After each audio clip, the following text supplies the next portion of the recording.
turn and push the buttons that you feel are good. Don't worry about it.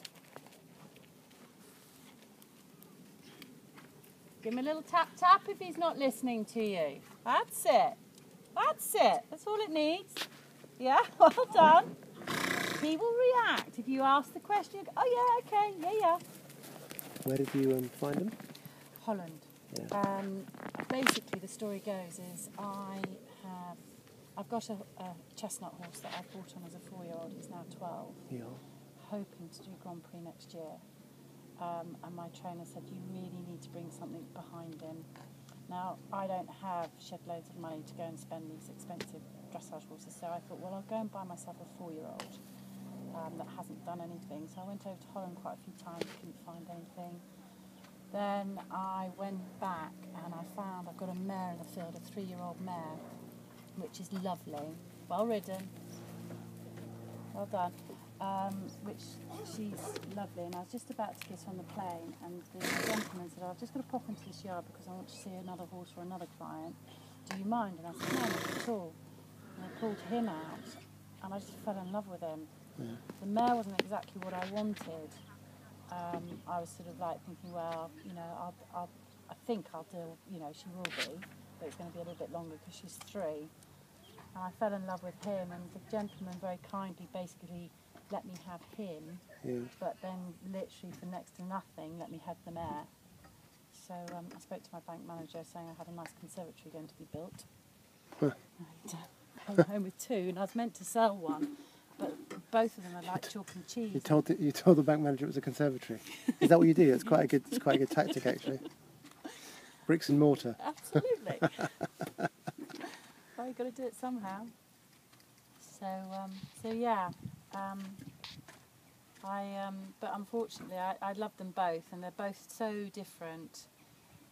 But financially, I can't run 3 at the levels that they're at now. I mean, he's at medium. Dan's going to Grand Prix, which is costing a fortune, Right. and one has to go. And I can only put my hand on heart with him, his temperament and everything. Where the mare just got a little bit of cheek about her. I know that she would have to go to someone who's got a little bit of nous about them. Where I would never bat an eyelid about his temperament.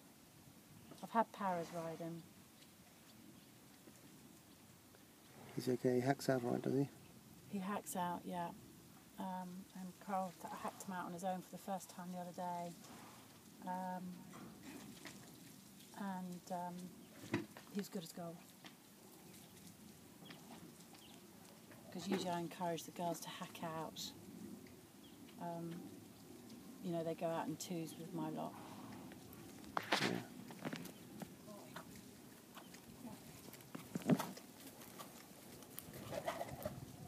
Don't be scared. So there was a YouTube, I think, wasn't there? Yeah, that's quite old. I was just wondering because I just thought there that the overtrack, it didn't overtrack very much.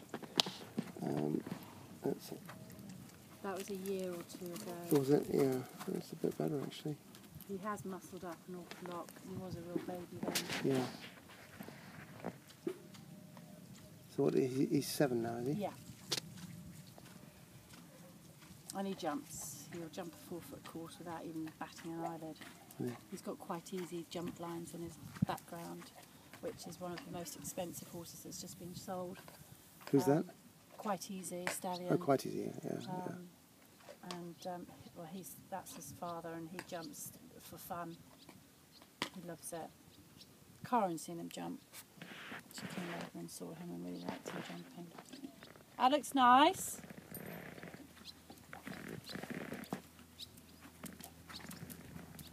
How does that feel? Yeah, I think I've got a naughty left hand that comes back, Don't worry. and I have to watch it. I don't hold on with that left hand, so It's all right.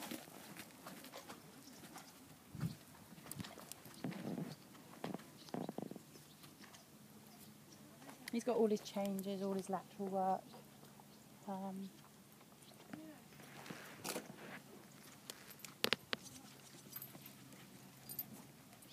So he's doing medium at the moment, is he? Yeah. And I have no hesitation of him going Priest St George. Really? Yeah. I mean, Coral yesterday said to me, I said, oh, why don't you do a fine change with him? And her immediate reaction was, I don't know how. I said, go on, go and have a go. And she came, and I helped her through just getting the canter correct. I said, right, now I'll do a change, and he just popped it for her. And she went, oh wow, I said, you can do changes then. This is Corin. She rode him, did she? No, not Coral. Sorry. Yeah. I'm not very good with names. Yeah, no, that's all right. Don't worry. Outside rein. Bring your shoulder back, your right shoulder. That's it. Think about your balance of your body. That's better. Shorten your reins up a little bit. Just bounce the canter a little bit more, and let's see if we can do a flying change. Go on, dare yourself. So what's your thing there? You've left eventing, or I you've? have. I used to 3-day event. I did Bramham. Yeah. But it was so expensive, I couldn't afford to do it unless I got a string of horses, which that was not going to happen, not horsey. Yeah. So I branched into dressage, and then I branched into para dressage. And I love it. I started quite at a late age. Emil trains me, and now I think potentially. And push the hip. Yeah, well done.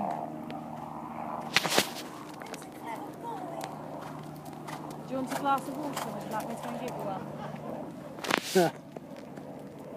That's a nice canter there.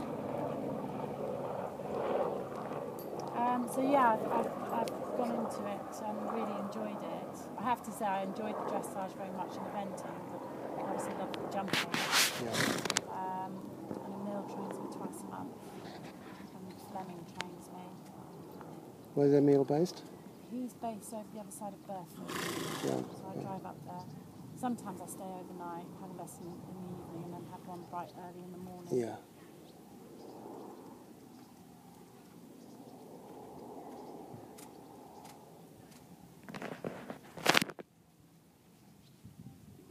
But his temperament, I'd stand by this horse all day long. It's kind of important, actually. Yeah, Carol's current one, she got him cheap, but he's a git.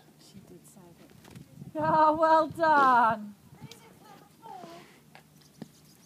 And when you go back into trot, really think about elevation through your tummy.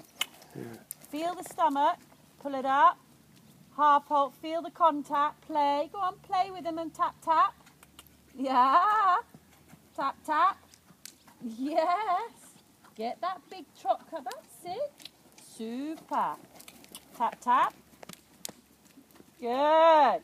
And then come across the diagonal from the top end of the school. Shorten your reins and really pull up through your tum-tum. Little tap, tap again. Yeah. Sit up tall, be proud. And go. Yeah, well done. Good. Have a little walk break. Oh, you're very clever. So you can spruce it up as much as you want. You can bring it down as much as you want. I think I haven't ridden something like this for a long time. Yeah, So I need to... would you like a glass of water though? Yeah, I'm fine. Are you sure? Well, he's very good with traffic. As I said, he's hacked out with babies and helped them. Coral hacked him out yesterday on her own, and we had the lorry come by and he didn't bat an eyelid. He goes out there and does a set of show jumps and trot and canters around the fields. Joe takes him out to fast in the woods. Yeah. Nice good canter. So I do treat them like event horses, I have to say. Yeah. So what do you reckon his potential is then? Well, I certainly would say Priest St George without a doubt. But how far, you won't know until you start pushing them up. I mean, he is doing baby steps of passage. I mean, so the work I've done with him so far, I've never ever had him put his ears back. I mean, Coral yesterday took him out of here. I took him out of here. She got back on and then brought him back in here and never said, Yeah. "Oh no, I'm not going back in there." Yeah. He's never done that to me. He's never bucked in viciousness. He's bucked through him learning to do his changes. Yeah. He's never, ever reared with me. And I would never have any inclination of that. And you can tap him up and he never gets angry. If you have a bad day in the sense that, I don't know, if someone rides him and doesn't get it quite right with him, the next day he'll come out. You're right, enjoying that. He'll come out the same attitude the next day. He won't take a grudge.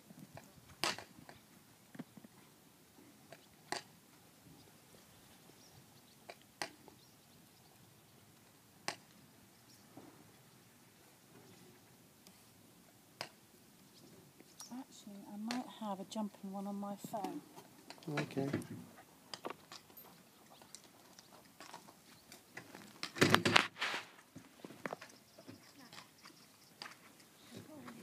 Very good. Can you just do some lateral work?